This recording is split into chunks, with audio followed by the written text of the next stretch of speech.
Long, long ago, in the days before cell phones, there was something called a Palm Pilot. You remember those? And as they got more sophisticated, suddenly there was a Palm Pilot. It was an organizer, a pocket organizer, with a camera in it. Well, I got one of those really good Palm Pilots. And in the midst of the purchase, this became a question. Would you like to buy insurance on it? Well, how much? $50. Well, considering the cost of this, yes, I'll buy insurance. I can still remember it vividly. I was pastor of St. Mary's at the time. I was at a meeting on the lower level. It was a linoleum floor. I had the Palm Pilot on my knee, and it fell off. Gravity made it fall to the ground. The shock cracked the screen. Well, I was a little surprised and upset, but heck, I had insurance. So I went back, and this is what they told me. Oh, sorry, insurance doesn't cover cracked screens. You ever have anything like that happen to you? It's guaranteed. And then, I don't know, the fine print says for 2 days or whatever. It's guaranteed. It's guaranteed. Well, I guess it was about the same time. As a gift, I was given a very nice fly rod. And this fly rod, I couldn't believe it. 25-year guarantee. Not in workmanship or production, but 25-year guarantee. I broke the fly rod. And I sent it back. And you know, they sent me a new fly rod. And then a few years later, I realized one of the guides, one of the loops to the line goes through, it had broken. Now I know how to repair those. And as the new season was coming, I thought, well, I'll just fix that. All of a sudden I thought, geez, there's a guarantee on this. I'll bet if I do it, I'll avoid the guarantee. So I sent it back to the simple repair. They sent me a new fly rod. Not long ago, the cover to the crock pot at the house, the screw that holds the handle on it got stripped and the handle was falling off. So I called the company to get a new handle. They sent me a new lid. Sometimes these guarantees work. Abram, in his encounter with God in Genesis, here's the Lord saying, you're going to be the father of a huge nation. You're going to have all kinds of descendants. Oh, and by the way, all this land is going to be yours. But he pops the question, how am I going to know? And then we have that strange event when he sacrifices these animals and birds and is overcome in this mystical experience. And he gets the message that you believe.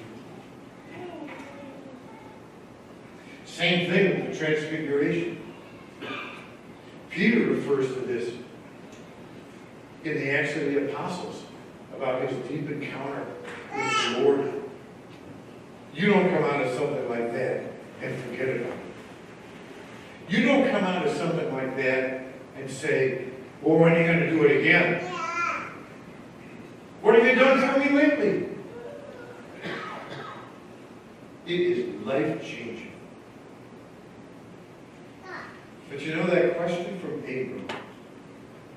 It's a gnawing question. And it keeps coming back over and over again. How am I to know? How am I to know?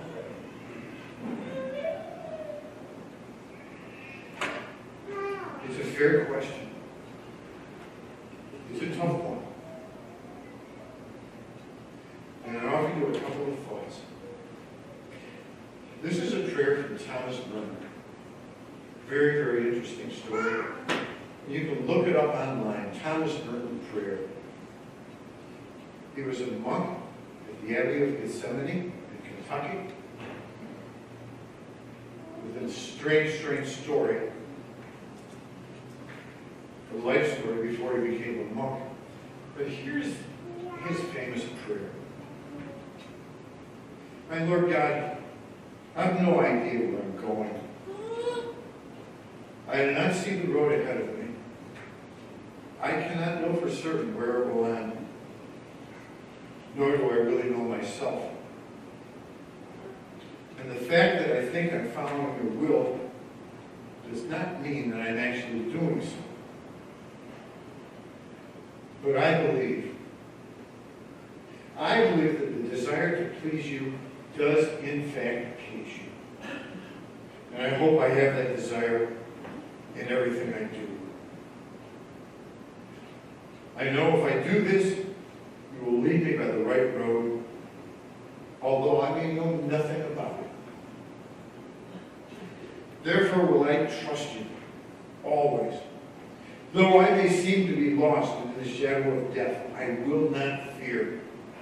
For you are ever with me, and you will never leave me alone to face my perils.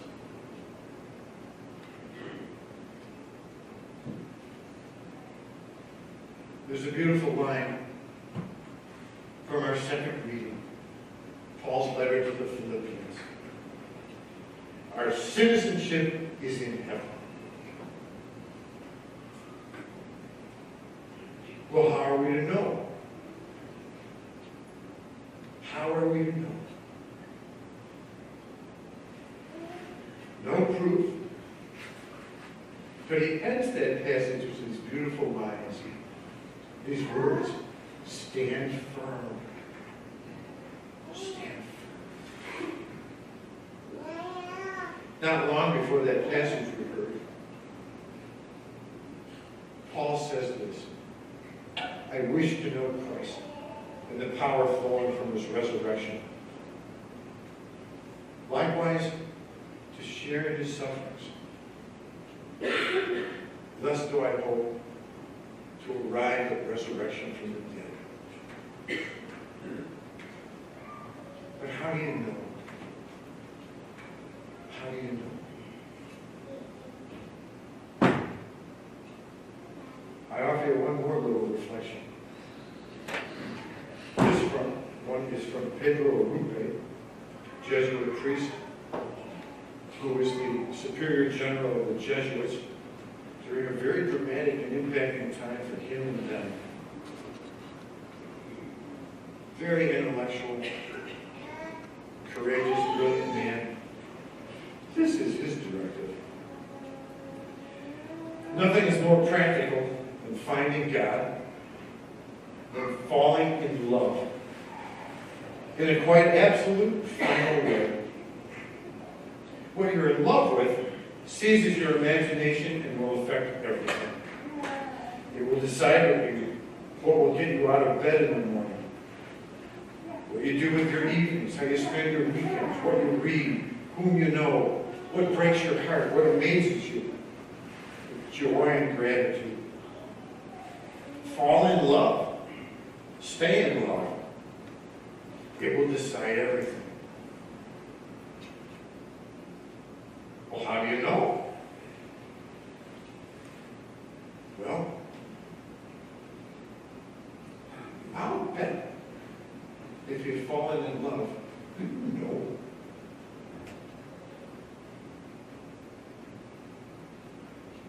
If things have grown a little cool, dull, darn it, fall in love again. We have a tough situation going on in our family. My niece and her husband have been separated, and it's been awful. I've been out of touch with her for too long. I called her recently, and there have been some changes. And you know what she said? I told her we have to start over. We just have to start over. In fact, we had a date recently. We have to start over. I have to fall in love with you again. Well, darn it, if you need to fall in love with him again, do it. Do it. You will know. May God bless us.